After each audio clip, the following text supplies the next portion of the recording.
Greece's finance minister confirms Greece will not pay its debt due today, sending the country into default.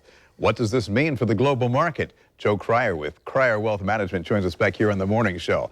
When you look at history, monetary history, not the first time in the past, decade that Greece has asked for a bailout. Yeah, it's been a pretty rough road for them. I mean, they've been struggling since 2001 at least, and now this is a plan that I don't think Aristotle would approve of, and Zeus will just not come to their rescue this time. Ain't that the truth? Yeah. And when you look at the problems, there are a litany of things that ring true to a number of people here in this country that led to this position.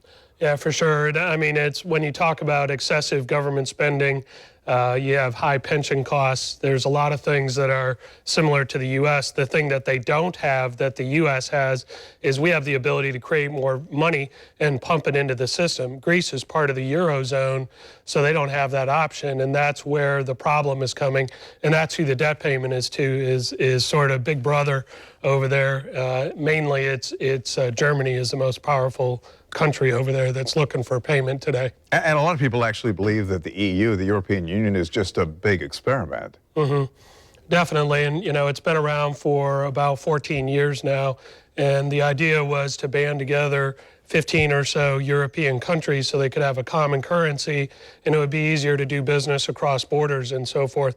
The problem was they had a common currency, but they didn't have common fiscal rules, and they had guidelines that weren't necessarily being followed. It's interesting. I was listening to one financial analyst this morning who was saying that the U.S. could actually benefit from this Greek situation because some of that money could be moved to U.S. borders. Oh yeah, it's already started. You know, there's been a flight of capital from Greece for a couple of years now. This is nothing new.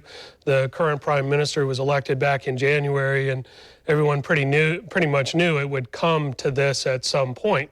The bottom line is they've been given guidelines and they just haven't stuck to it. A couple of years ago, Portugal, Italy, and Spain were in the same boat, but they got their fiscal act together while Greece just kept on partying, so to speak, and now they're kind of at the end of the line.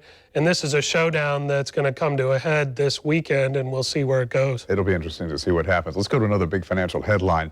The White House, basically on Huffington Post last night, unveiled a plan to change some of the overtime parameters. And a lot of people look back and they say the companies have been taking advantage of the vague regulations to squeeze more work out of people by naming them managers and not having to pay them OT. Is that an accurate description of what's been going on?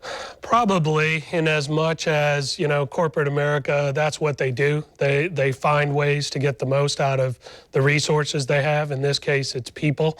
I think that this is going to be a pretty stiff political battle because you're trying to impose a wage scale on top of private industry, and you know, you're always going to run into some problems with that. You talk to business owners, they say it's going to increase company costs, it's going to hurt customer service and impact their bottom line, which will mean fewer jobs. Mm-hmm.